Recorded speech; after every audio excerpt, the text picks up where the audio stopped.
Hello student, चलिए अब हम अपना अगला टॉपिक स्टार्ट करते हैं। डायमेंशन एनालिसिस का क्या इंपॉर्टेंट बोलूंगा, applications of dimensional analysis. Dimension analysis की क्या क्या एप्लीकेशंस है, ठीक है। पहला एप्लीकेशन, 3-4 एप्लीकेशंस हैं, वन बाय वन सारी चीजें पढ़ेंगे, ठीक है। इंपॉर्टेंट पार्ट है ये, इससे क्वेश्चन मिलते हैं अपने एग्जाम में, जेईई मेंस में आपको मिल जाएगा इस एप्लीकेशन पार्ट से एक आध क्वेश्चन, ठीक है। नीट में भी आपको मिल जाएगा इससे क्वेश्चन। चलिए पढ़ते हैं। पहला क्या बोला मैंने, to find the dimensions of physical constant और कोफिशिएंट, ठीक है। पहला एप्लीकेशन की भाई फिजिकल कांस्टेंट और कोफिशिएंट की डायमेंशंस को निकालने के लिए यूज होता है। जैसे कि हम माने की ग्रेविटी, वन बाय वन पढ़ते हैं। लेट्स से कि ग्रेविटेशनल कांस्टेंट, ठीक है, universal gravitational constant, universal gravitational constant, gravitational constant जी, हमें इसकी डायमेंशन निकालनी है, ठीक है। फॉर्मूला याद होना चाहिए, अगर फॉर्मूला है तो आप आराम से निकाल सकते हो। हम जानते हैं कि 2 पॉइंट मासेस के बीच में अगर वो एक आर डिस्टेंस पे रखे हो तो उनके बीच में जो लगने वाला अट्रैक्शन फोर्स है वो Gm1 m2 upon r square है। यहां से अगर मैं देखूं तो G का जो मुझे फॉर्मूला मिल रहा है वो कितना हो, क्या हो जाएगा, Fr square upon m1 m2। अब आपको देखो इन सब की डायमेंशन पता है, कैसे निकालेंगे, बोले गया डायमेंशंस ऑफ G, ठीक है। F की डायमेंशन क्या होती है, ml(t-2), ठीक है। R एक डिस्टेंस है, डिस्टेंस मतलब L स्क्वायर है, L की पावर 2 हो जाएगा अपॉन m1 m2 दोनों मास है, kg स्क्वायर, और kg की क्या डायमेंशन फॉर्मूला होता है मास का m, तो ये हो जाएगा m की पावर 2। इसको आप सॉल्व करोगे तो देखो क्या वैल्यू आ जाएगी, m की पावर -1, 2 ऊपर जाएगा, माइनस का 2 हो जाएगा, ऑलरेडी यहाँ 1 था, m की पावर -1, l की पावर 3 एंड t की पावर -2। ये क्या हो जाएगा, dimension formula of universal gravitational constant, जिसका डायमेंशन फॉर्मूला। अब जरूरी नहीं आपको ये फॉर्मूला, कोई और रिलेशन से पता हो, जो नोन यूनिट्स है या जो नॉन फिजिकल क्वांटिटीज है उनके बीच में रिलेशन पता हो, जिसमें जी आ रहा है। जैसे कि अगर इस जी को मैं दूसरे फॉर्मूले से निकालना चाहूं तो एक आपने पढ़ा होगा ग्रेविटी, या पढ़ोगे आगे आके कि gravity, acceleration due to gravity जो सरफेस पे होती है वो Gm अपॉन r स्क्वायर होती है, या ये मास ऑफ दी अर्थ होता है। आप इससे भी निकाल सकते हो, सेम आएगा। यहाँ G क्या है, एक्सेलेरेशन ड्यू टू ग्रेविटी है, ठीक है। कैपिटल G की डायमेंशन निकालनी है, मास ऑफ दी अर्थ तो ये r स्क्वायर, चलो मैं निकाल ही देता हूं, ठीक है। एक्सेलेरेशन ड्यू टू ग्रेविटी, ठीक है, इसकी डायमेंशन कितना हो जाएगा, एक्सेलेरेशन है तो Lt-2 हो गया बटा, G की डायमेंशन अपने को निकालनी है, mass of the earth m, ठीक है, रेडियस, ठीक है, तो ये क्या हो जाएगा L की पावर 2। अब इसको तुम सॉल्व कर लोगे, देखो डायमेंशंस ऑफ G, यहाँ अगर आप सॉल्व करोगे, मैं यहीं पे सॉल्व कर दे रहा हूँ, L इधर जाएगा तो L का क्यूब हो जाएगा, M इनवर्स में आएगा, ऊपर जाएगा तो -1 हो जाएगा, तो डायमेंशन आपको आती हुई दिख रही होगी। M यहाँ पर है, नीचे आ जाएगा, ऊपर जाएगा तो -1 हो जाएगा, M की पावर -1, L की पावर 2 है, इधर जाके मल्टीप्लाई होगा तो पावर ऐड हो जाएंगे, L की पावर 3 एंड T की पावर -2, तो ये आ गया। मतलब यू नो द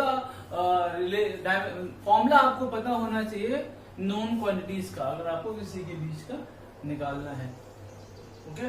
किसी फिजिकल क्वांटिटीज के का या ग्रेविटेशन कांस्टेंट या किसी भी कांस्टेंट की डायमेंशन निकालनी तो आपको इनका एक रिलेशन पता होना चाहिए, ठीक है, आपस में कैसे नॉन फिजिकल क्वांटिटीज से रिलेट होते हैं। चलिए एक और एग्जांपल करते हैं।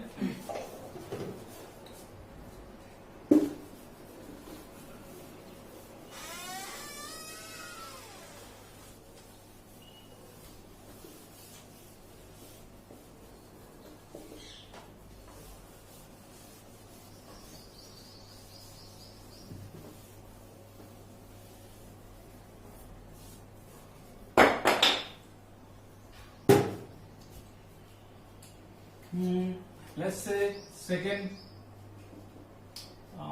एग्जाम्पल करते हैं प्लैंक्स कांस्टेंट h। हमें क्या पता होना चाहिए, रिलेशन पता होना चाहिए, तो मैं सिंपल रिलेशन यूज कर रहा हूं। E equals to H nu होता है।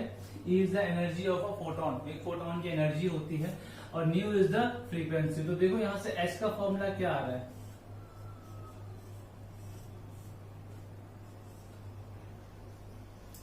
डायमेंशन ऑफ h बराबर क्या हो जाएगा, dimension of E upon dimension of new, that is frequency.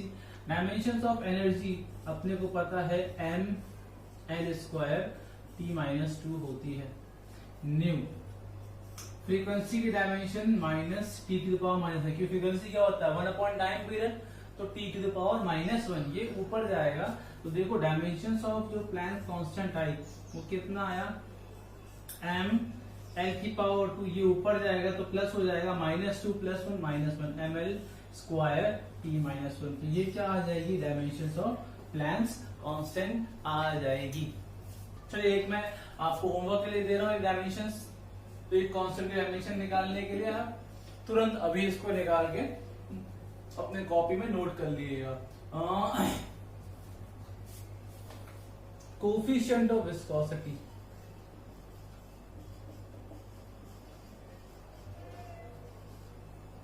Eta, okay, formula मैं बता दे रहा हूँ, स्टोक्स लॉ से निकालेंगे। F equals to 6 pi eta R into V। Okay, यहाँ पर V क्या है, V is the velocity, R is the radius of the sphere,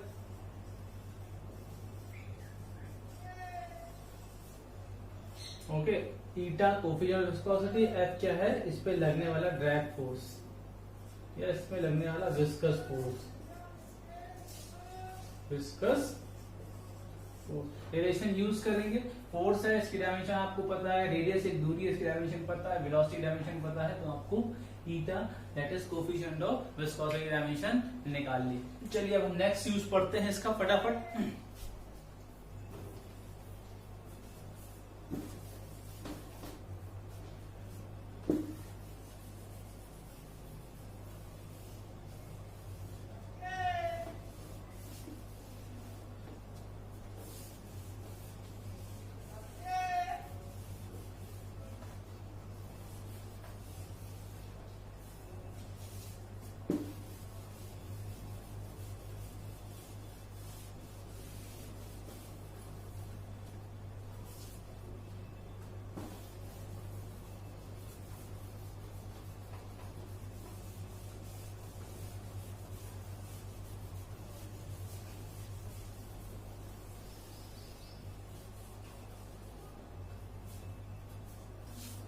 जो सेकेंड यूज है डायमेंशन एनालिसिस का, ये है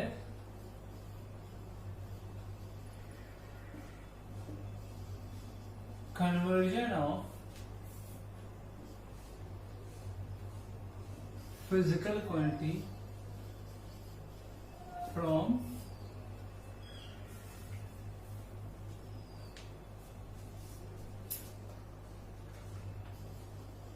one system to one system of units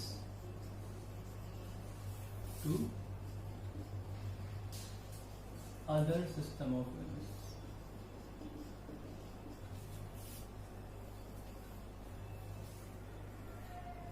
ठीक है, किसी भी फिजिकल क्वांटिटी की को एक सिस्टम ऑफ यूनिट्स का, to convert physical quantities from one system of units to other system of, मतलब उनकी यूनिट्स को एक सिस्टम से दूसरे सिस्टम में कन्वर्ट करने के लिए हम इसका इस्तेमाल कर लेते हैं। उससे पहले मैं कुछ चीजें मैं आपको फटाफट आप बता देता हूं। जैसे कि हम जानते हैं कि अगर हम 1 मीटर लेके, ठीक है, मतलब मोस्ट ऑफ द, अगर मैं चलिए 1 मीटर लिखें तो ये है क्या, कोई भी चीज है जिसकी डायमेंशन 1 मीटर है। तो हुआ क्या, 1 ये क्या है, 1 किसी भी फिजिकल क्वांटिटी क्या हो गई, न्यूमेरिकल वैल्यू हो गई, और मीटर इज द यूनिट। ठीक है, तो most of the physical quantity को रिप्रेजेंट करने के लिए हमें न्यूमेरिकल वैल्यू की जरूरत होती है एंड उसकी यूनिट की जरूरत होती है। ठीक है, अच्छा, यही मैं 1 मीटर को बोलूं, क्या मैं 1 मीटर को 100 सेंटीमीटर भी लिख दूंगा? तो ये क्या हो जाएगा, लेट्स से मैं इसको N1 कर रहा हूं, इसको U1 कर रहा हूं। एक एनके सिस्टम की बात हो रही है, सीरीज सिस्टम की बात हो रही है, तो ये दूसरे सीरीज सिस्टम का न्यूमेरिकल वैल्यू हो गई और ये दूसरे सिस्टम की यूनिट हो गई। अब आप एक चीज समझे, हो क्या रहा है, जैसे में है दोनों एक ही चीज, मैं 1 मीटर बोलूं या 100 सेंटीमीटर बोलूं, बात एक ही है, क्योंकि दोनों ही की जो लेंथ है 1 मीटर भी इतने ही है, 100 सेंटीमीटर भी इतने ही है, बट पर क्या है, सिस्टम ऑफ यूनिट्स, ठीक है, का यूज करने का।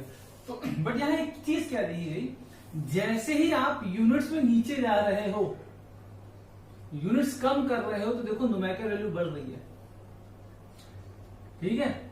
और एग्जांपल देख ले, मतलब यूनिट्स को घटाया तो न्यूमेरिकल वैल्यू बढ़ रही है। देख यहां मीटर से आप सेंटीमीटर, छोटी स्मॉलर यूनिट में पहुंचे तो देखो न्यूमेरिकल वैल्यू बढ़ गई। जैसे कि मैं बोलूं 1 kg बोलो या 1000 ग्राम बोलो, बात तो एक ही है, ठीक है। बट मुझे ये बता बेटा, केजी और ग्राम जैसे यूनिट्स को कम किया आपने, न्यूमेरिकल वैल्यू बढ़ गई। तो हो क्या रहा है, इनमें न्यूमेरिकल वैल्यू और यूनिट्स में कैसा रिलेशन आ रहा है, इनवर्स रिलेशन आ रहा है कि भाई numerical value is inversely proportional to the unit. मतलब मैं क्या बोल रहा हूं कि अगर न्यूमेरिकल वैल्यू बढ़ाया तो यूनिट्स कम हो रही है। यूनिट कम हो रही है मतलब आप समझो 100 सेंटीमीटर, सेंटीमीटर जो है 1 सेंटीमीटर की बात करो वो इतना डायमेंशन है, और 1 मीटर की बात करो वो बड़ी डायमेंशन। तो 1 मीटर में कितने सेंटीमीटर है, 100 सेंटीमीटर की कितनी यूनिट्स आ रही है, 100 सेंटीमीटर आ रही है ना भाई। 1 करके 1 सेंटीमीटर करके 100 बार जोड़ोगे तभी तो 1 मीटर मिलेगा। तो वो क्या कह रहा है कि जैसे आप यूनिट्स को कम कर रहे हो, मीटर से कम कर रहे हो, वैसे न्यूमेरिकल वैल्यू बढ़ जा रही है। तो हुआ क्या, न्यूमेरिकल वैल्यू यूनिट्स में इनवर्स रिलेशन हो गया।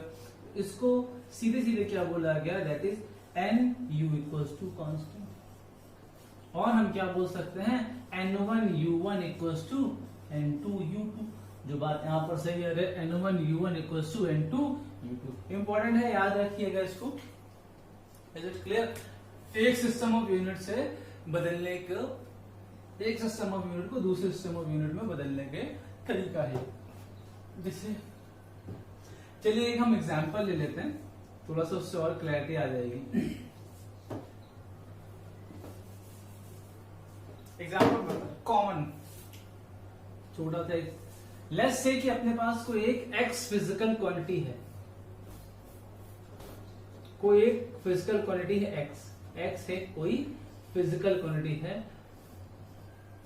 ठीक है। और इस फिजिकल क्वांटिटी का डायमेंशन फॉर्मूला है वो m की पावर a, l की पावर b, t की पावर c टाइप का है, ठीक है, बढ़िया। अपने पास ये x एक फिजिकल क्वांटिटी, उसका ये डायमेंशन फॉर्मूला है, और हमारे पास दो सिस्टम है, सिस्टम ऑफ यूनिट्स हैं, दो सिस्टम ऑफ यूनिट्स हैं। लेट अस से this is system number 1 and this system number 2। तो सिस्टम नंबर 1 में इस x को फिजिकल क्वांटिटी को रिप्रेजेंट करने का m1 to the power a, l to the power b, t to the power c, m1 l1 t1। System number 2 में हम जब कर रहे हैं तो डायमेंशन ऐसा हो रहा है m2 to the power a, l2 की पावर b, t2 की पावर c। सिस्टम और सिस्टम 2 में ऐसे रिप्रेजेंट कर रहे हैं। हम जानते हैं कि n1u1 बराबर n2u2 भाई, तो n1 इनटू सिस्टम 1 की बात करें, लेट्स सी कि जो सिस्टम 1 में न्यूमेरिकल वैल्यू है वो n1 है और सिस्टम 2 में न्यूमेरिकल वैल्यू वो n2 है। तो क्या बोलो, n1 की पावर a, l1 की पावर b, t1 की पावर c। और ऐसे ही n2 क्या बोल दोगे, m to the power a, l to the power b, t to the power c बोला। तो देखो यहां से जो n2 आ रहा है वो क्या आ जा रहा है, n1 m1 upon m2 to the power a, l1 upon l2 to the power b, T1 upon T2 to the power C। अब M1 क्या है? लेट्स से कि M1 M के सिस्टम है, तो M1 क्या हो जाएगा? Unit KG. M2 सीधे सिस्टम है तो क्या हो जाएगा? ग्राम। तो एक केजी को ग्राम में क्या करोगे? उसको 100 ग्राम लिख सकते हो, तो ऊपर 1000 ग्राम लिख सकते हो, तो 1000 ग्राम अपॉन ग्राम, ग्राम ग्राम यूनिट कैंसिल हो जाएगी, तो यहाँ 1000 बच जाएगा। ऐसे मान तो L क्या हो जाएगा? एक सेंटीमीटर, 1 मीटर की बात करो 1 मीटर अपॉन L2 सीधे सिस्टम में सेंटीमीटर, तो इसको 100 सेंटीमीटर लिख सकते हो upon centimetre, centimetre centimetre cancel हो जाएगा। तो मतलब आप डायरेक्ट N2 की वैल्यू निकाल लोगे और N1 U1 बराबर N2 U2 कर सकते हैं। एक प्रोसीजर है, एग्जांपल्स लेंगे और आगे क्लैरिटी हो जाएगी। मतलब मैंने एक जनरल वे में बता दें कि एक्स कोई फिजिकल क्वांटिटी है, उसकी डायमेंशन मामला ये है। सिस्टम 1 में हम उसको रिप्रेजेंट करते हैं तो M1 L1 T1 होता है, और सिस्टम 2 में तो M2 की पावर है, L2 की पावर B, T2 की पावर C होता है। सिस्टम 1 में N1 उसकी न्यूमेरिकल वैल्यू है, सिस्टम 2 में N2 है, तो बाय दिस फॉर्मूला हम बोल सकते हैं N1 U equals to N2 U2, ऐसे हम कन्वर्ट कर सकते हैं। कोई स्टैंडर्ड एग्जांपल्स लेते हैं, ठीक है, जल्दी जल्दी।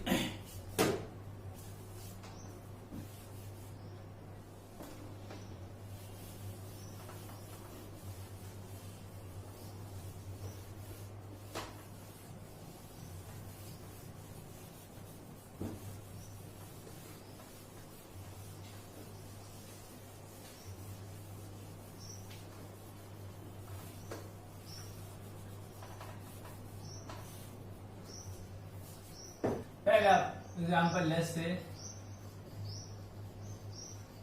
Convert 1 newton into dyne. Dyne जो होती है सीजीएस यूनिट होती है, ठीक है। जैसे केजी मीटर पर सेकंड स्क्वायर को एसआई में हम न्यूटन लिख देते हैं, वैसे ही ग्राम सेंटीमीटर पर सेकंड स्क्वायर को हम सीजीएस में डाइन लिख सकते हैं। तो हम भाई सीधे फॉर्मूला, अगर मैं न्यूटन की बात करूं तो न्यूटन एक फोर्स है, तो जो इसका डायमेंशन फॉर्मूला होगा वो ml स्क्वायर T-2 हो जाएगा, हम जानते हैं। तो basically N1 U1 equals to N2 U2। यहां पर तुम एक चीज देखो बेटा, अपने को पता क्या क्या है? N1 पता है, ये क्या हो जाएगा? N1। U1 पता है, U1 पता है। N2 पता है, नहीं पता। U2 पता है, U2 पता है। N2 अपने लिए अननोन है, यहाँ पर N2 आ जाएगा तो कन्वर्जन आ जाएगा भाई, ये N1 U1 N2 U2। तो अगर मैं N2 बोलूं तो N2 की वैल्यू क्या भी पता है? N1 upon M1 by M2 to the power A क्या है? 1 है। L1 upon L2 to the power B क्या है यहां पर बेटा? 2। T1 upon T2 to the power C क्या है? -2।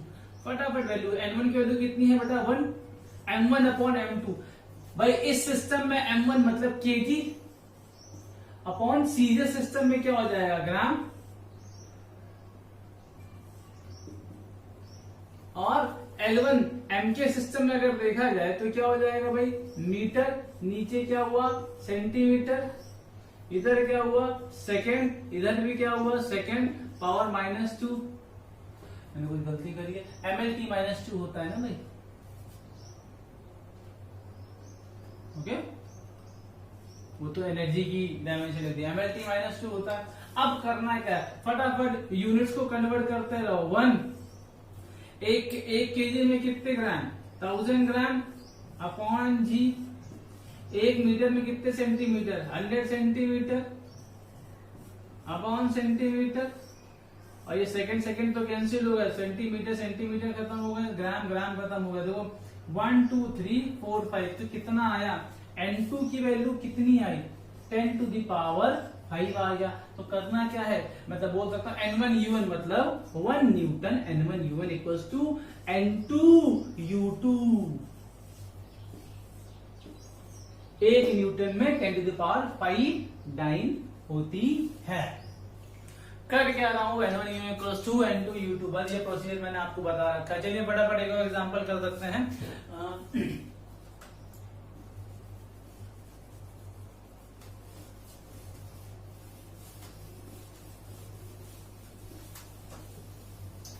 थोड़ी सी स्पीड तेज होगी भाई। चलिए एक और एग्जांपल कर सकते हैं। कन्वर्ट 1 जूल इनटू अर्थ। सेम जैसे न्यूटन को मतलब केजी मीटर पर सेकंड स्क्वायर को न्यूटन बोलते थे सही में, वैसे ही एनर्जी की ऐसा यूनिट जूल होती है। जब इसको सीजीएस में कन्वर्ट करते हैं तो उसको अर्ग भी बोला जाता है। ठीक है, अब देख फिर से वही चीज, क्या N1 पता है? पता है। क्या U1 पता है? पता है। क्या N2 पता है? नहीं पता है। N2 अपने लिए नोन है। क्या U2 पता है? हाँ U2 पता है भाई। फिर से N2 के लिए वही फॉर्मूला। अच्छा, उसके लिए आप जूल की बात करें तो जूल की हम जो डायमेंशन फॉर्मूला लिखते हैं होता है ml स्क्वायर T-2। हमें किसी फिजिकल क्वांटिटी का डायमेंशन फॉर्मूला पता है भाई जूल का, तो N2 क्या लिख दोगे बेटा? m1 upon m2 to the power a कितना है? 1, L1 upon L2 to the power 2 और T1 upon T2 the power -2। फटाफट कन्वर्जन करा तो भाई ये मैं डायरेक्ट कर दे रहा हूं, ये केजी है, केजी को मैं सीधे सीधे ग्राम में लिख दे रहा हूं बेटा, ये नीचे ग्राम ही रहेगा क्योंकि ये कौन सा सीधे यूनिट है, ये एमकेएस यूनिट है। वैसे ये 1 से 1 मीटर होता, 1 मीटर को क्या लिख सकते हैं? 100 सेंटीमीटर अपॉन सेंटीमीटर, और ये हुआ सेकंड अपॉन सेकंड, ये पावर 2 आ जाएगी, ये -2 आ जाएगा। ये तो खत्म हो गया बेटा। यहां पर देखो ये खत्म, ये और ये खत्म, तो तुम कैलकुलेट करो, देखो क्या हो गया। N2 यहां बचा 1000, यहां बचा 100 की पावर 2, मतलब 4 जीरो आ जाएगा ना 100 का स्क्वायर। तो total number of zeros count करो, 1 2 3 4 5 6 7। तो कितना हुआ? N2 की वैल्यू 10 टू द पावर 7 हो गई। तो क्या करना है? N1 U1 equals to N2 U2। N1 U1 मतलब 1 joule, N1 U1 equals to N2 U2। आ गई बात समझ में?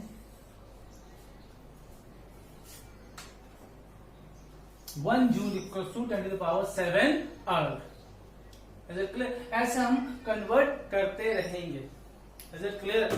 चलो एक क्वेश्चन मैं फिर आपको देता हूं करने के लिए, खुद से ट्राई करिएगा।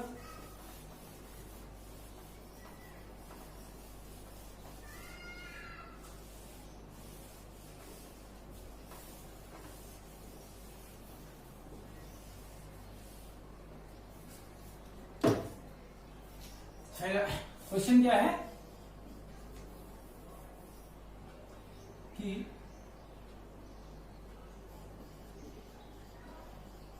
कन्वर्ट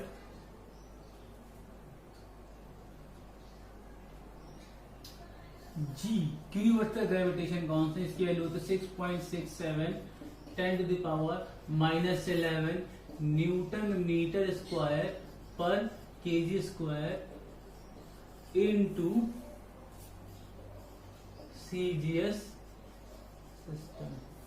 ठीक है, ये जिस सिस्टम में रखा हुआ है उसको आपको सीजीएस सिस्टम में कन्वर्ट करना है। ठीक है, N1 पता है, U1 पता है, U2 भी पता है। सीजीएस में आपको पता है न्यूटन डाइन हो जाता है, मीटर सेंटीमीटर हो जाता है, केजी ग्राम हो जाता है। ठीक है, सीधे N2 निकालना है और N1 U1 equals to N2 U2 आपको पता चल जाएगा। Is it clear? ये आप जल्दी से आप इसको ट्राई करिएगा क्वेश्चन। ठीक है,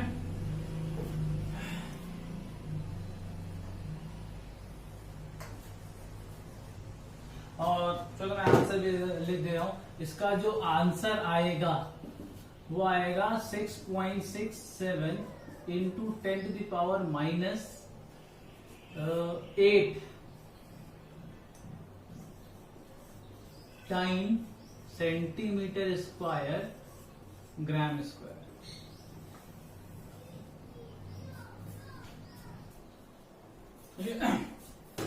चलिए क्वेश्चन बोलता हूं, जल्दी से क्वेश्चन को लिखें, सॉल्व करते हैं, फिर आगे बढ़ेंगे इसमें। चलिए लिखिए, क्वेश्चन लिखिए। इन सीजीएस सिस्टम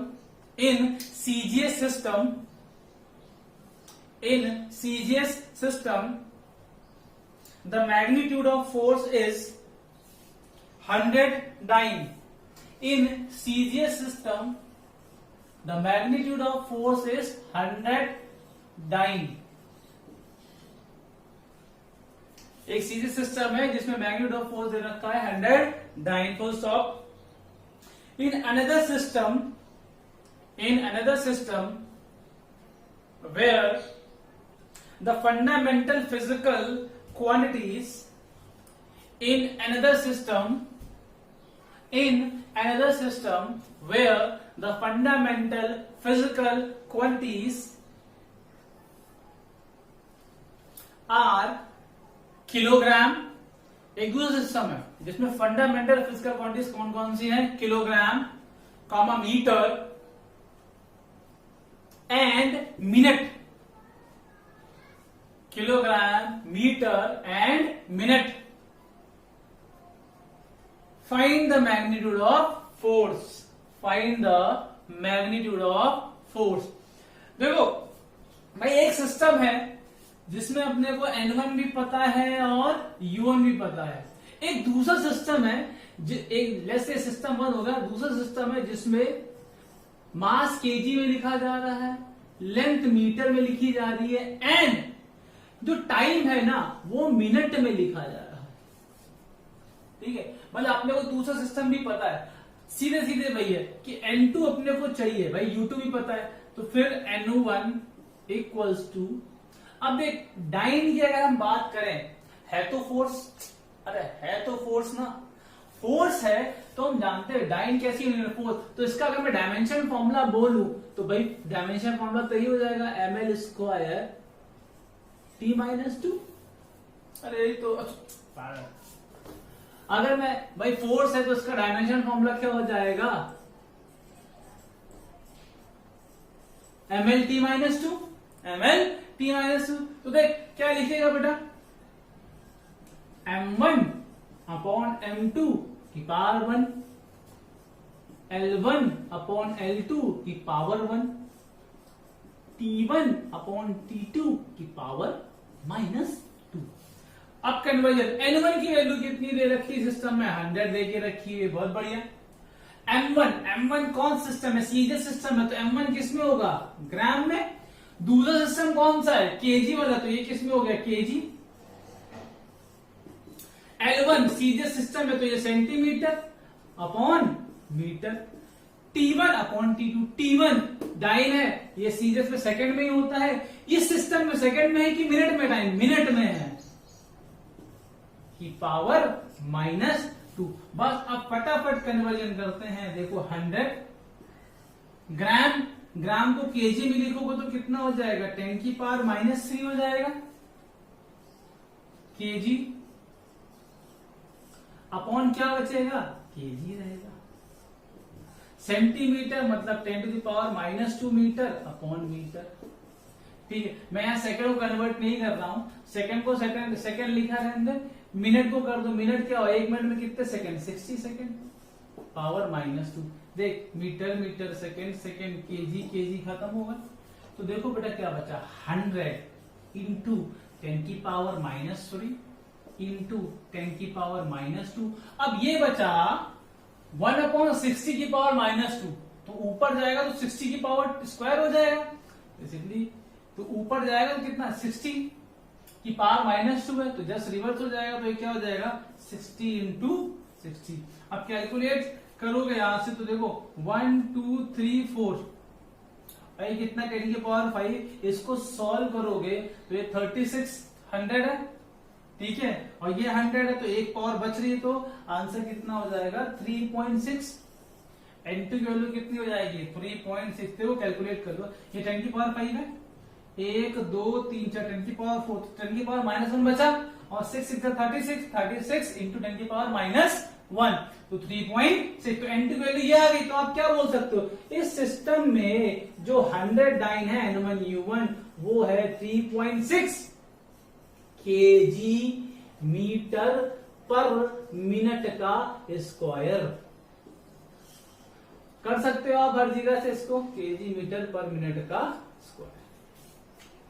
ठीक है, आई होप ये सब चीजें समझ में आ रही हो, कन्वर्जन। ठीक है, एक सिस्टम से कैसे दूसरे सिस्टम में कन्वर्ट करते हैं, ये भी किसका एक एप्लीकेशन का पार्ट है। ओके, चलो भाई नेक्स्ट देखते हैं एप्लीकेशन ऑफ डायमेंशन एनालिसिस में तीसरा पॉइंट देखते हैं हम। बेटा क्या है, to check the dimensional correctness of a physical relation. ठीक है, जो फिजिकल रिलेशन दे रखी है वो डायमेंशनली करेक्ट है कि नहीं, ये एप्लीकेशन ऑफ डायमेंशन एनालिसिस में हम देखते हैं। अब कैसे देखते हैं, एक टर्म आएगी principal of homogeneity.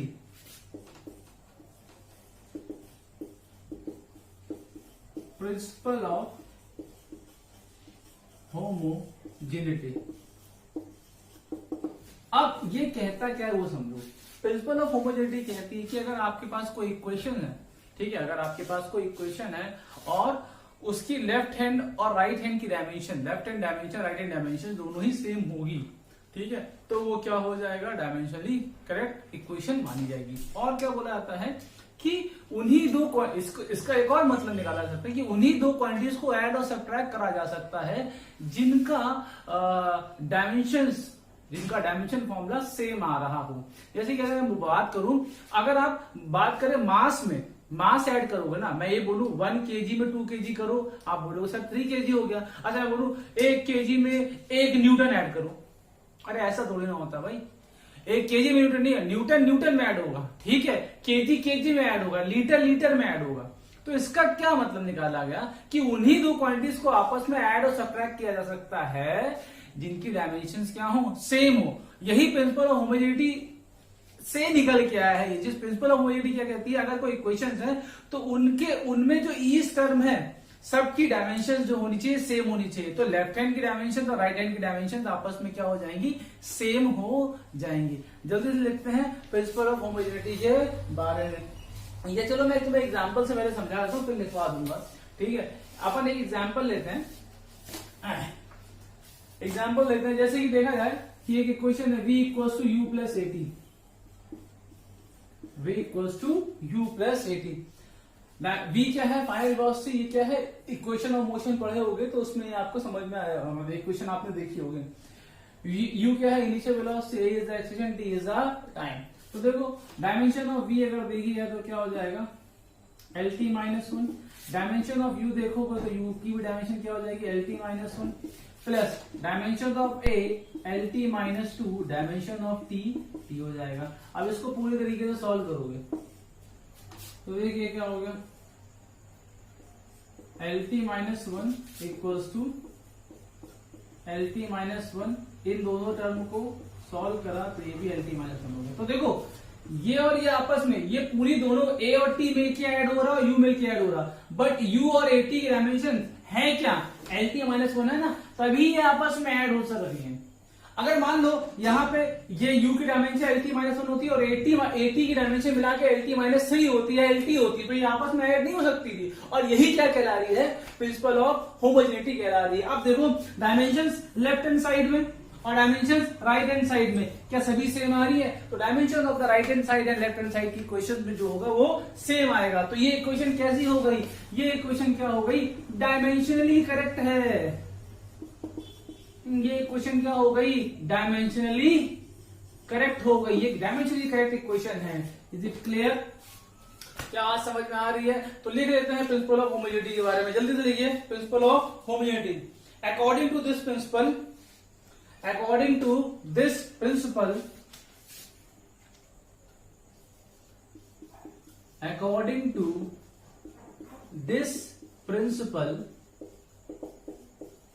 the dimensions,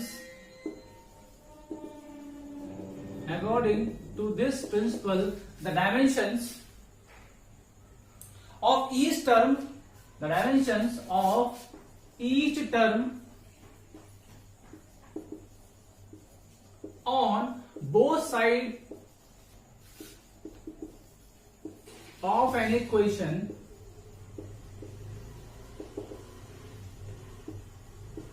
must be same.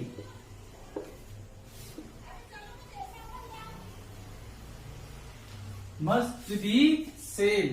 भाई इक्वेशंस के दोनों साइड में जब ईच टर्म की डायमेंशन हो, ये एक पूरा टर्म हो गया, इसकी डायमेंशन और इनकी डायमेंशन और इनकी डायमेंशन क्या होनी चाहिए, सेम होनी चाहिए। इसी से क्या एक इंटरप्रेट कर सकते हैं, इसी से अपन इंटरप्रेट कर सकते हैं क्या, ओनली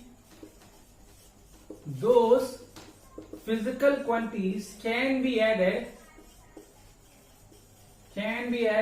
or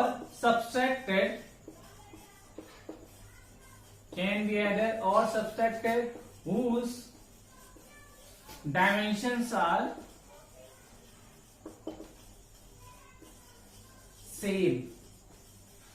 सेम डायमेंशंस वाली फिजिकल क्वांटिटीज को हम क्या कर सकते हैं, ऐड कर सकते हैं। ठीक है, उस टर्म की डायमेंशन जो होगी वो सेम होगी, तभी वो आपस में ऐड हो सकती है या सब्ट्रैक्ट हो सकती है। मल्टीप्लिकेशन डिवीजन का नहीं, ये प्रिंसिपल ऑफ होमोजेनिटी से इंटरप्रेट करा गया है।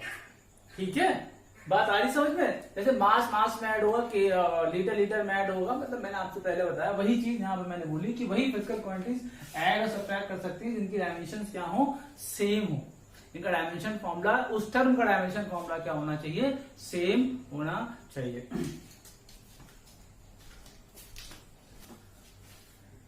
चलो फटाफट एग्जाम्पल देखो। चलो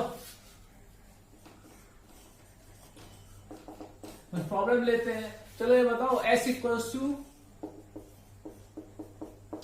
ut plus half a t square, is it, ये इक्वेशन क्या डायमेंशनली करेक्ट है?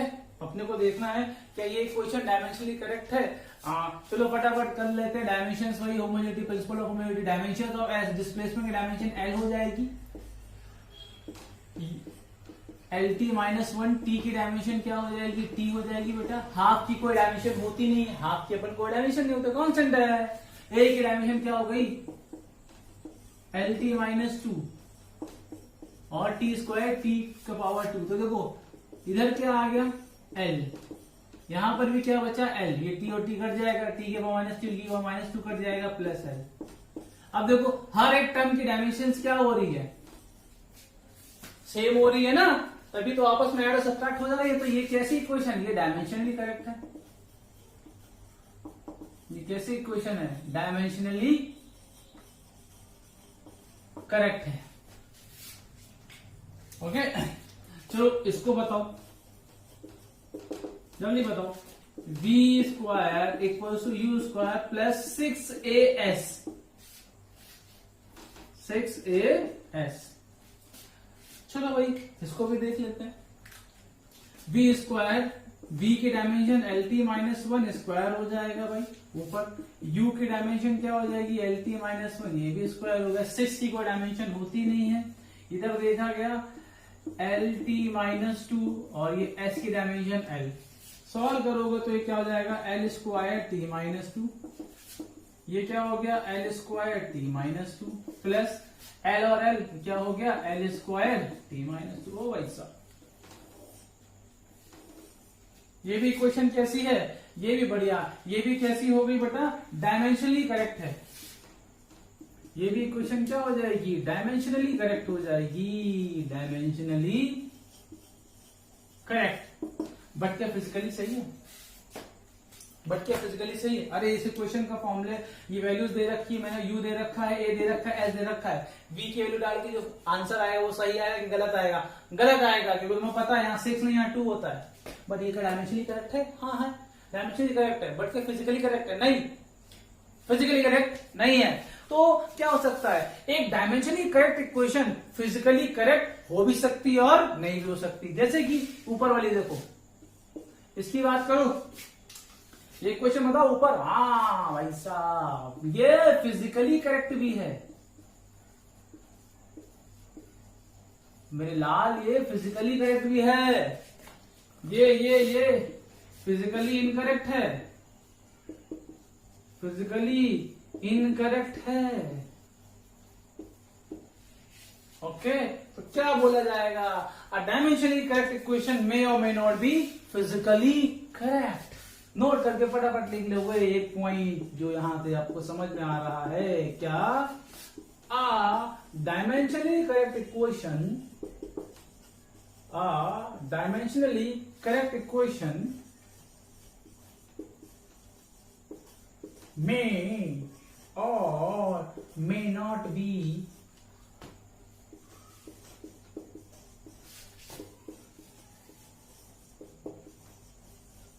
physically correct, हो भी सकती हैं और नहीं भी हो सकती हैं, बट यदि कोई क्वेश्चन फिजिकली करेक्ट है तो वो डायमेंशनली करेक्ट होगी भाई।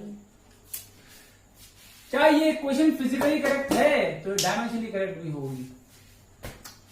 मतलब उल्टा ट्रू है, if equation is physically correct then it is, मतलब ऑब्वियस बात है वो डायमेंशनली करेक्ट होगी।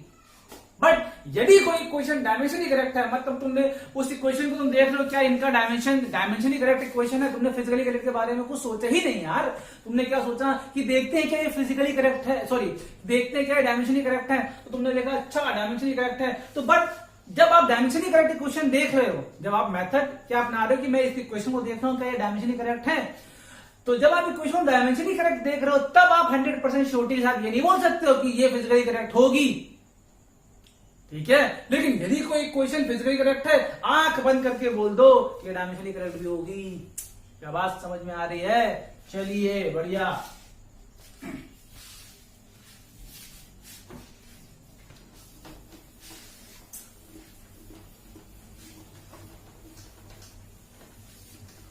चल कुछ और चीज समझते हैं इसमें।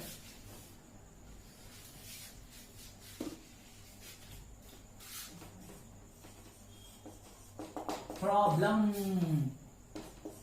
t equals to 2 pi under root L by जी। चल बता डायमेंशनली करेक्ट है कि नहीं है, चल बोल जल्दी से बोलो क्या डायमेंशनली करेक्ट है कि नहीं है। फटाफट डायमेंशन ऐसे लाओ, t की डायमेंशन t हो जाएगी, u 2 पाई की डायमेंशन होती नहीं है, अंडर रूट l की डायमेंशन क्या हो जाएगी, ध्यान से देखो इसको अंडर रूट में मैं ऐसे लिख रहा हूं, L की डायमेंशन L ही रहेगी, G की डायमेंशन क्या हो जाएगी LT-2, ये ब्रैकेट में 1/2, L को मार दिया, T की पावर -2 नीचे है, ऊपर जाएगा तो T की पावर 2 बचेगा और ये बचा हाफ, ये बचा T, तो ये भी T हो गया और यहां पर भी T हो जाएगा। तो ये क्या डायमेंशनली करेक्ट है? हाँ ये डायमेंशनली करेक्ट है। Time period of a simple pendulum निकालने के लिए फॉर्मूला इस्तेमाल होता है, डायमेंशनली करेक्ट है, और आपकी जानकारी के लिए बता दूं ये फिजिकली भी करेक्ट है, डायमेंशनली भी करेक्ट है और ये फिजिकली भी करेक्ट है। ओके क्या बात समझ में आ रही है? Time period equal to 2 pi under root L by जी। आगे आप पढ़ोगे 11th में, ये कोर्स में सिंपल पेंडुलम हम पढ़ेंगे तो उसमें पढ़ाया जाएगा t equal to 2 pi under root L by जी। तो डायमेंशनली करेक्ट भी है और फिजिकली करेक्ट भी है। चलो एक और क्वेश्चन ले लेते हैं। देख क्वेश्चन क्या कह रहा है, मैं क्वेश्चन लिखता हूं। क्वेश्चन क्या कह रहा है, दे रखा है a/t² equals to f into v plus b/x²। ठीक है, आपको निकालना है find the dimensions of A and B. Find the dimensions of A and B. Find the dimensions of A and B की डायमेंशन निकालनी है। कुछ इंफॉर्मेशन दे देता हूं मैं यहाँ पे। टी बोले तो टाइम, एफ का मतलब फोर्स, वी का मतलब वेलोसिटी और एक्स इज एनी डिस्टेंस। ये ऐसी फिजिकल क्वांटिटी, इसकी यूनिट डिस्टेंस की जैसे ही है। Okay, dimensions of A and B निकालना है। चलो करते हैं क्वेश्चन। देखो स्क्रीन पॉज करके पहले तुम ट्राई कर लेना, ठीक है। उसके बाद मैं तो बताऊंगा ही, फिर मैच कर लेना क्या सही जा रहे हो कि नहीं जा रहे हो। अच्छा बढ़िया बढ़िया बढ़िया। चल देख क्या बोले, मैंने क्या बोला, प्रिंसिपल ऑफ होमोजेनिटी क्या कहती है, वही फिजिकल क्वांटिटीज आप सब्ट्रैक्ट और ऐड करी जा सकती हैं जिनकी डायमेंशंस, जिन टर्म की डायमेंशन सेम हो। मतलब इस इक्वेशन में हर एक टर्म की डायमेंशंस होगी वो सेम होनी चाहिए, ठीक है। तो मैं क्या बोल सकता हूं, a/t² की जो डायमेंशन होगी वही f इंटू वी की होगी। बढ़िया। तो क्या बोल देगा सोल्यूशन, देखो कि dimensions of a upon dimensions of t मतलब t का स्क्वायर, अगर t मतलब t का square, dimensions of f, dimensions of f की डायमेंशन, अरे इसकी चल मैं लिख देता हूं मैं, dimensions of f into dimensions of v। तो देखिए क्या हुआ, dimension of A upon dimension of T square, F की फोर्स की dimension M L T minus two, V की dimension L T minus one. तो यहां से अगर आप सॉल्व करोगे तो डायमेंशन ऑफ ए आपको दिख जा रही है, देख क्या हो जाएगा, M L square T minus one.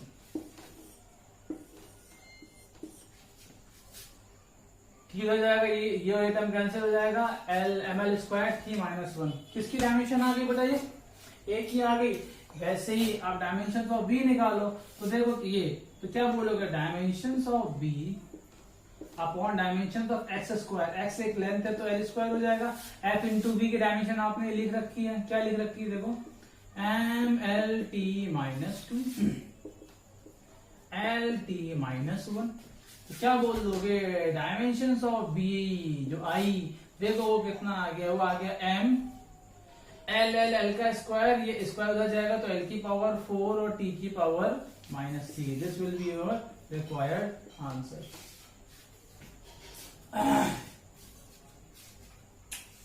M L की पावर 4 टी -3।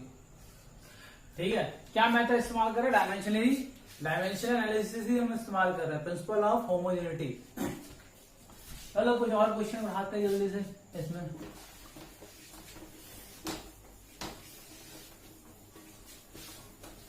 कुछ और प्रैक्टिस के क्वेश्चन ले लेते हैं जल्दी जल्दी।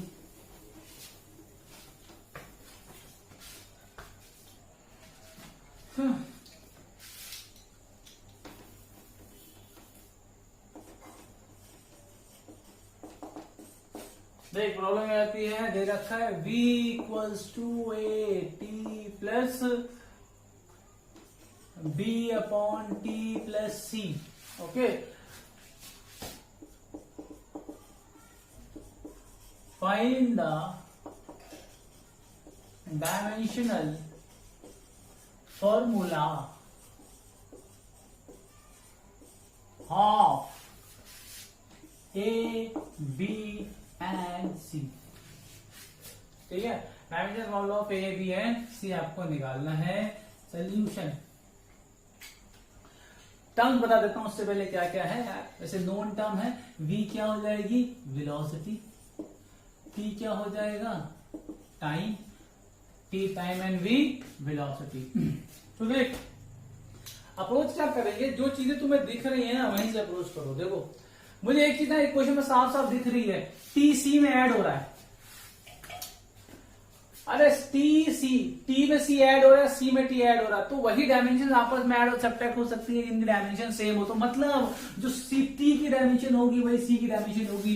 तो यहां से डायमेंशन ऑफ सी हो गया टी, ए निपट गया एक। ओके, टिचिक टिचिक, मतलब इस टर्म की डायमेंशन और इस टर्म की डायमेंशन सेम हो गया, इनकी डायमेंशन सेम होनी चाहिए। तो क्या बोलोगे, dimension of A dimension of T equals to dimension of V L T -1। तो डायमेंशन ऑफ ए निकाल दिया, कितना निकाल दिया, L T -2।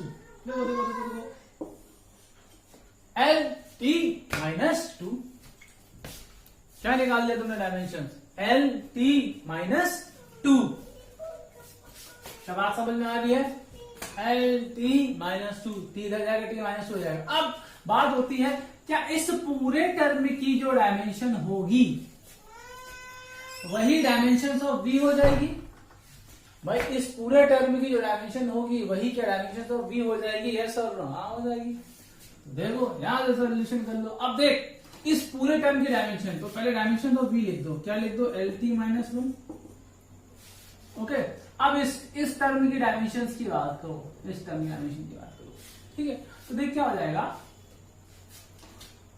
Dimension of B, और ये जो नीचे टर्म दिख रहा है इसकी डायमेंशन क्या हो जाएगी, अरे इसकी डायमेंशन तो टी हो जाएगी ना बे।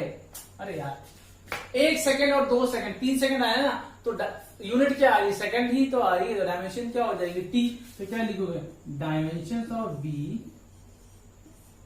Upon dimension of T plus सी की डायमेंशन क्या हो जाएगी, टी।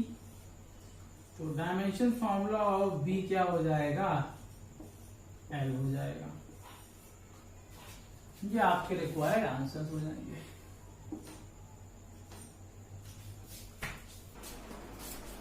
चलिए नेक्स्ट प्रॉब्लम लेते हैं, वही बेस्ड ऑन डायमेंशनल होमोजेनिटी पे। ठीक है, प्रॉब्लम सामने है, मैं बता देता हूँ क्या प्रॉब्लम है।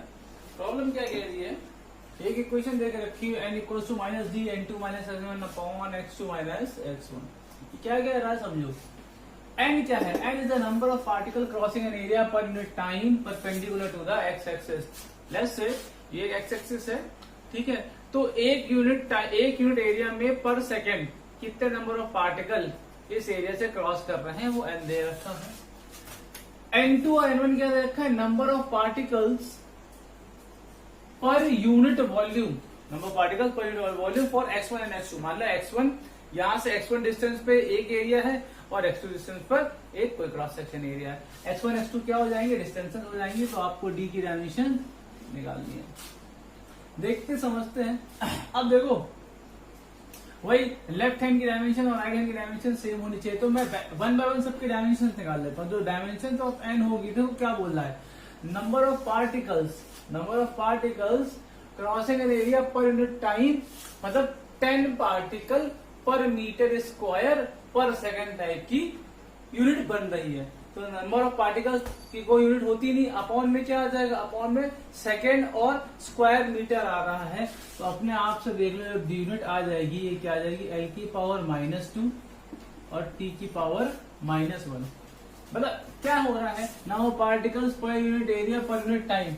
ओके, तो अपॉन में क्या हो जाएगा, सेकेंड और मीटर स्क्वायर, तो ये डायमेंशन हो जाएगी। अब n1 की देखो, डायमेंशन ऑफ n1 निकाल लो, ये n1 और n2 की दोनों के डायमेंशन सेम होगी, तभी तो आपस में जोड़ा घट रहे होंगे। क्या है, number of particles per unit volume, मतलब लाइक 5 पार्टिकल्स पर metre cube.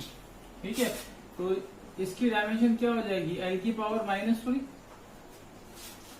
Dimensions of x1 equals to dimensions of x2, तो ये देखो क्या हो जाएगी, x1 और x1 x2 क्या हो जाएंगे, l हो जाएगी डायमेंशन, और ये तो डिस्टेंसेस है ना बेटा।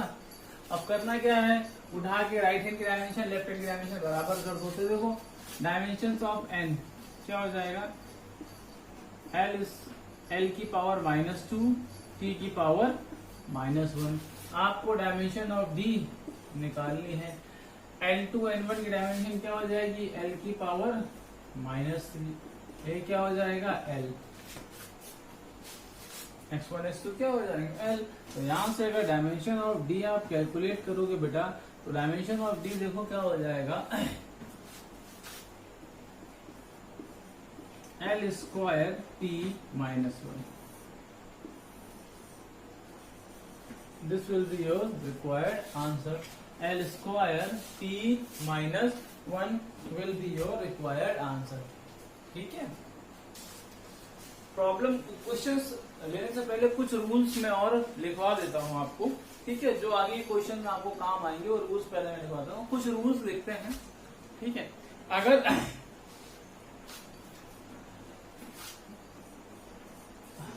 अगर मैं बोलूं कोई एक ट्रिग्नोमेट्रिक फंक्शन है साइन थीटा, तो ध्यान से देखो, ये थीटा क्या है, प्लेन एंगल, और प्लेन एंगल कैसा होता है, डायमेंशनलेस होता है। तो ये प्लेन एंगल है, ये थीटा कैसा हो जाएगा, डायमेंशनलेस। मतलब ट्रिग्नोमेट्रिक फंक्शन के अंदर जो भी चीज होगा वो डायमेंशनलेस हो जाएगा, और अपने आप में ट्रिग्नोमेट्रिक फंक्शन भी कैसा होता है, डायमेंशनलेस होता है। ट्रिग्नोमेट्रिक फंक्शन भी कैसा होता है, डायमेंशन। क्या बोला, ट्रिग्नोमेट्रिक फंक्शन और उसका आर्ग्यूमेंट, अंदर के एंगल को बोलते हैं argument.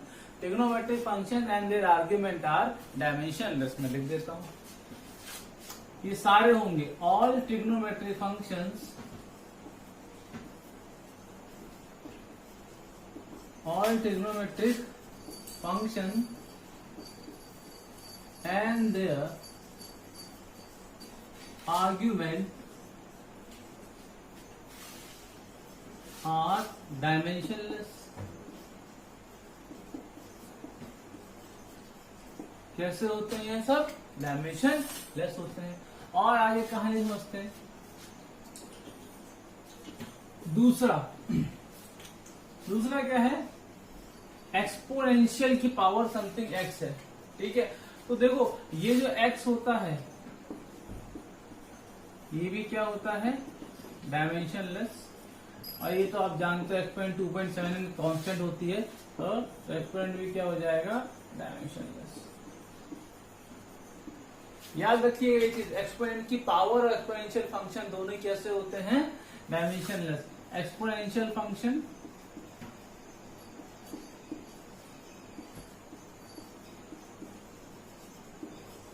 and their powers are dimensionless.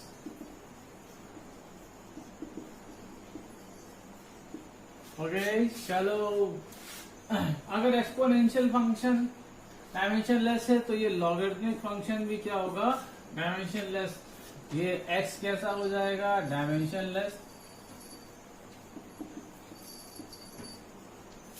Okay, और ये लॉग भी कैसा हो गया, डायमेंशनलेस हो गया।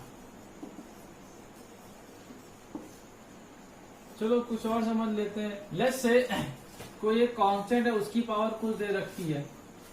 अरे कांस्टेंट की कोई भी पावर लगाओगे तो अपने आप में कांस्टेंट ही आएगा ना, तो ये पावर भी कैसी होनी चाहिए, इसकी डायमेंशनलेस होनी चाहिए कांस्टेंट की।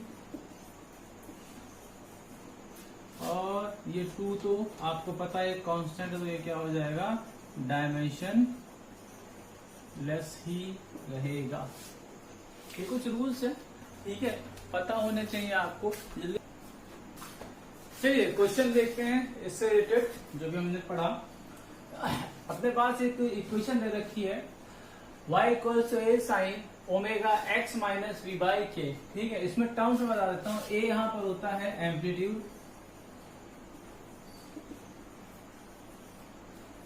y इज द डिस्प्लेसमेंट, ये वेव में पढ़ोगे आप,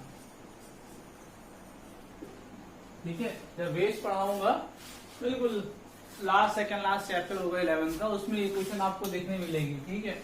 omega is the angular frequency,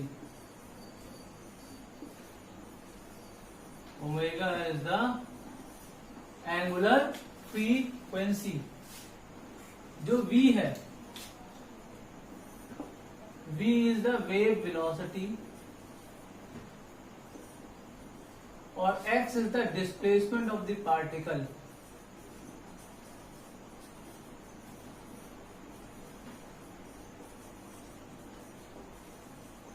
from mean position, ठीक है। आपको यहां पर डायमेंशन निकालनी है k की, find the dimension of k की डायमेंशन निकालनी है।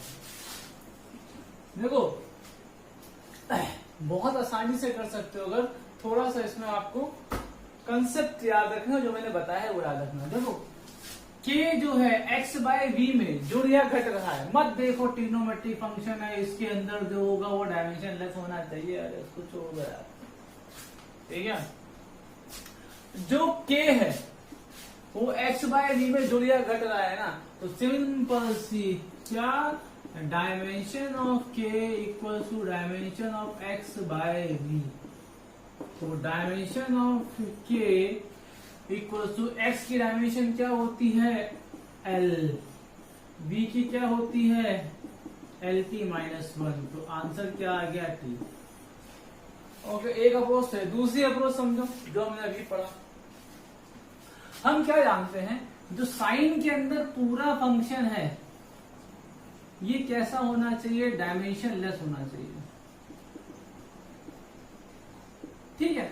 और ओमेगा की अगर तुम बात करो तो ओमेगा की डायमेंशन होती है t माइनस 1, और एंगुलर फ्रीक्वेंसी इसकी डायमेंशन क्या होती है, t माइनस 1, भाई ठीक है। एंगुलर फ्रीक्वेंसी क्या, भाई एंगुलर फ्रीक्वेंसी वैल्यू क्या होती है, t माइनस 1 डायमेंशन। इसका मतलब जो अंदर ये टर्म बचा हुआ है इसकी डायमेंशन कुछ ऐसी होनी चाहिए कि ये दोनों मिलके आपस में कैंसिल आउट होने चाहिए। अगर ये t की पावर माइनस होने तो पूरी इन दोनों की मिला के डायमेंशन क्या होनी चाहिए, t होनी चाहिए। तो देखो t इंटू टी माइनस 1, जो देखोगे अंदर t की पावर 0 बचेगा तो अंदर अल्लाह पूरा टर्म क्या हो जाएगा, डायमेंशन हो जाएगा। बुद्धि है, बिना पेन से लगाए आप सवाल कर सकते हो, ये भी टाइम आपका बच जाएगा। ठीक है, बट हाँ थोड़ा कंसेप्चुअली आपको स्ट्रांग होना पड़ेगा इसके लिए। कंसेप्चुअली क्या है, थोड़ी बुद्धि चलनी चाहिए वहां पर आपकी। ओके चलो और कुछ क्वेश्चन लेते हैं इसमें।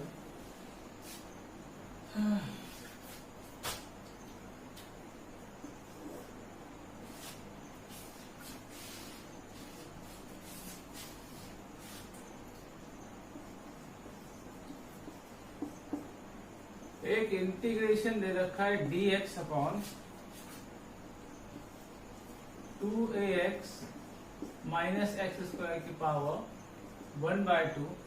इसको आप सॉल्व करोगे तो कुछ ऐसा आ रहा है, a to the power n sine inverse x bye a minus 1।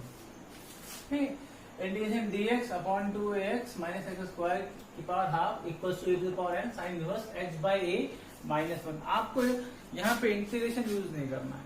ठीक है, बोला क्या है, विदाउट यूजिंग या by using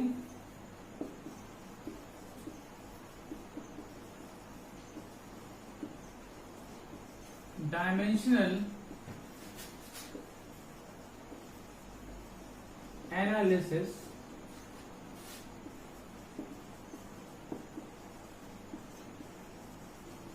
find the value of n। ठीक है, और आपके ईज के लिए बोल दे रहा हूं, टेक x इज एनी, कोई डिस्टेंस है मतलब आप ले सकते हो, मतलब उसकी डायमेंशन क्या हो जाएगी, जो डिस्टेंस की डायमेंशन होती है वही हो जाएगी। ये आ गया सवाल आपका।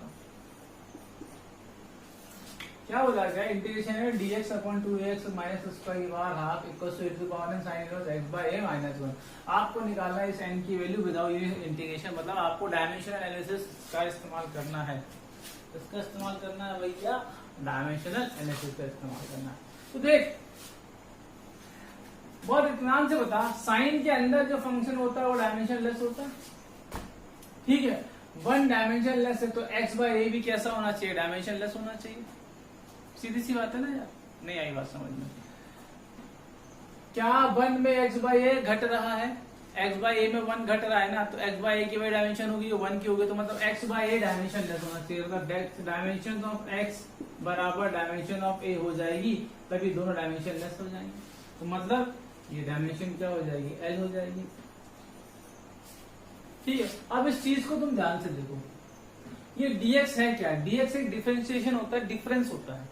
डिफरेंशियली दो बहुत पास के एलिमेंट मतलब पॉइंट लिए जाए, उनके बीच का डिफरेंस जो होता है, ठीक है, तो जब चेंज होता है, बेसिकली चेंज होता है, वो चेंज बहुत स्मॉल होता है। ठीक है, जब इंडिपेंडेंट वेरिएबल का चेंज बहुत स्मॉल होता है तब डिफरेंशिएशन आ जाता है। चेंज बेसिकली एक डिफरेंस ही मान लो अभी तुम, तो डिफरेंस होगा क्या, यूनिट तो सेम ही रहेगी, तो जो dx की जो डायमेंशन हो जाएगी वो क्या हो जाएगा, l हो जाएगा। ध्यान से देखो, जो dx की डायमेंशन होगी वो l हो जाएगी। ओके, यहां से भी देख एक्स स्क्वायर की डायमेंशन कितनी है, l स्क्वायर 2a, ये भी l है तो l स्क्वायर, तो l स्क्वायर की पावर हाफ, जो ये टर्म आया है इसकी भी डायमेंशन कितनी हो गई, l हो गई। इसकी भी डायमेंशन कितनी हो गई, l हो गई। l अपॉन l, ये पूरी क्वांटिटी कैसी हो गई, डायमेंशन लेस हो गई। ये पूरी क्वांटिटी क्या हो गई, डायमेंशन लेस हो गई। यदि ये पूरी क्वांटिटी डायमेंशन लेस हो गई, आप जानते हो ये पूरा डायमेंशन लेस है, और डायमेंशन होमोजेनिटी क्या कहती है, राइट हैंड की डायमेंशन लेफ्ट हैंड की डायमेंशन सेम होनी चाहिए। तो होगा क्या, आप समझो, ये क्या है, देखो ये है a की पावर n, मतलब l की पावर n। ओके, ये साइड की डायमेंशन होगी ये l की पावर n, और ये पूरा टर्म कैसा है, डायमेंशन लेस है, मतलब m की पावर 0, l की पावर 0, t की पावर 0। कंपेयर करोगे तो n कितना आ रहा है, n कितना आ रहा है, 0, आंसर खत्म। कंपेयर करोगे तो आंसर कितना आ रहा है, 0, आंसर खत्म। बात आ रही है समझ में? ठीक है, चलिए और क्वेश्चन देते हैं कुछ में।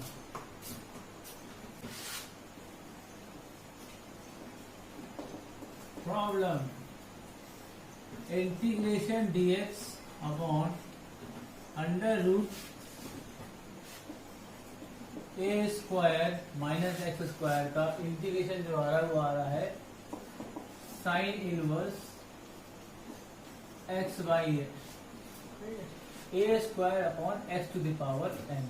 ऐसे ये दे रखा है। एक्स को आप कोई डिस्टेंस मान लिया, आपका कॉल है, ठीक है। आपको क्या निकालना है, find the value of N, N की वैल्यू निकालिए फिर से। अति में आसान क्वेश्चन, देखो मैं बोलूंगा भी नहीं, समझ जाओ अपना। डायमेंशन लेस है तो क्या बोलेगा, जो एक्स की डायमेंशन है सर वही ए की डायमेंशन होगी, ठीक है। एक्स की डायमेंशन है वही क्या होगी, ए की डायमेंशन होगी। अब ध्यान से देखो, इन दोनों के डायमेंशन सेम है, ठीक है। इन दोनों के डायमेंशन सेम है तो एक चीज बता बेटा, लेस से एल है तो ये एल स्क्वायर है तो ये भी एल का स्क्वायर ही तो होना चाहिए। डायमेंशन इसकी x to the power N की और ए स्क्वायर की जो डायमेंशन है वो सेम होगी। मतलब क्या बोलूंगा, देख, dimension of x to the power N equal to dimension of A square, ठीक है। एक्स और ए सेम है तो यहां कंपेयर करो तो एन कितना आ जाएगा, 2 आ जाएगा। आंसर करो। Okay, let's take another problem, ठीक है। ये प्रॉब्लम दे रखी है ln alpha by P beta equals to alpha Z bye के बीटा इंटू थीटा। एक क्वेश्चन दे रखी है, आपको बोला है find the dimensions of alpha and beta. Alpha beta की डायमेंशंस आपको निकालनी है। जो टर्म है उनके बारे में बता देता हूं, बोला क्या क्या है। यहां पे जो P है, P is pressure, okay. Z कोई डिस्टेंस है, Z is any distance. Theta temperature है केल्विन में, ओके। और ये जो के बीटा दे रखा है, के beta is Boltzmann constant, Boltzmann constant. Thermodynamics पढ़ाऊंगा तो उसमें टर्म आएगा, जब आइडिया से क्वेश्चन पढ़ाऊंगा तो उसमें उसको बोल्ट्जमैन कांस्टेंट के टर्म में भी लिखते हैं। अब मैं यहाँ डिस्कस नहीं करूंगा, कोई मतलब नहीं उसका, थर्मोडायनेमिक्स में मिलेगा आपको ये चीज, ठीक है। इसकी यूनिट जो दे रखी उन्होंने जूल पर केल्विन होती है, इन्होंने दे के रखी हुई है। आपको क्या निकालना, डायमेंशन अल्फा और बीटा की डायमेंशन निकालनी है। देख, तो ध्यान से देख, अंदर जो लॉग के होगा वो डायमेंशनलेस होगा, यस। और ये पूरा फंक्शन खुद एक डायमेंशनलेस। अरे पूरा जो फंक्शन है डायमेंशनलेस है कि नहीं, अंदर वाला भी डायमेंशनलेस है और लॉग भी डायमेंशनलेस है। मतलब होमोलॉजी प्रिंसिपल से हम क्या बोल सकते हैं, अल्फा जेड बाय के बीटा इंटू थीटा जो होगा वो भी डायमेंशनलेस होगा। मतलब आप क्या बोल रहे हो, dimension of alpha Z, dimension of alpha, dimension of Z, dimension of के beta into dimension of theta, ये कैसा होगा, डायमेंशनलेस होगा। क्यों, राइट हैंड के left hand dimension, right hand dimension दोनों की सेम होगी। हमें पता है पूरा का पूरा फंक्शन डायमेंशनलेस होता है लॉग का। अब डायमेंशन ऑफ अल्फा निकाल लिया जाए, यहां से मिल गया एल, जेड क्या हो जाएगा। अब यहाँ देखो के बी इंटू थीटा, डायरेक्ट देखो। अब ऐसा नहीं के बी की डायमेंशन लिखो फिर थीटा की डायमेंशन लिखो, तुम ध्यान से देखोगे ये जूल पर केल्विन है, केल्विन है, केल्विन केल्विन मर जाएंगे। के बी इंटू थीटा करोगे तो जूल पर kelvin into kelvin, kelvin kelvin मर गए, सिर्फ जूल बचा। और जूल एनर्जी की यूनिट है तो क्या लिख दोगे, डायमेंशन ml स्क्वायर टी की पावर -2। ये नोन है, आपको याद होनी चाहिए। नहीं याद है तो भैया ये डायमेंशन आप याद कर लेना, बार बार बोल चुका हूं। तो यहां से क्या आ जाएगा, डायमेंशन ऑफ अल्फा तुम देखोगे तो डायमेंशन ऑफ अल्फा आ जाएगा ml/t -2। डायमेंशन ऑफ अल्फा आ जाएगा ml/t -2। अब किसकी डायमेंशन निकालनी है, हमने इसकी बीटा की। हम जानते हैं ये अंदर का जो टर्म है वो भी डायमेंशन लेस हो जाएगा। तो क्या बोलोगे, dimension alpha upon dimension of P beta, ये क्या है, डायमेंशन लेस है, ये क्या है, डायमेंशन लेस है। फटाफट सॉल्व करेंगे इसको तो देखो क्या हो जाएगा बेटा सॉल्व करने के बाद। अब देख डायमेंशन ऑफ अल्फा क्या है, M L T minus 2। Okay, dimension of P, P pressure, M L minus 1 T minus 2, और ये क्या हो जाएगा, डायमेंशन ऑफ बीटा, बीटा उधर चला जाएगा, कोई दिक्कत नहीं है। देखो प्रेशर का dimension M L minus 1 T minus 2, यहां से आपको सीधे सीधे पता चल जा रहा है कि डायमेंशन ऑफ बीटा जो होगी, तो ध्यान से देखो एम एम कट गया, टी की पावर माइनस 2, टी की पावर माइनस 2 कट गया, तो ये क्या आ गया, एल की पावर 2।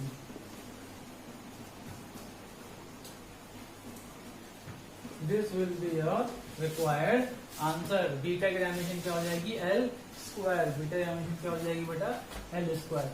तो ये कुछ क्वेश्चन थे जो मैंने आपको रूल बताए थे, उस पर बेस दिमाग पर इस चीज को ध्यान रखिएगा, ठीक है। चलो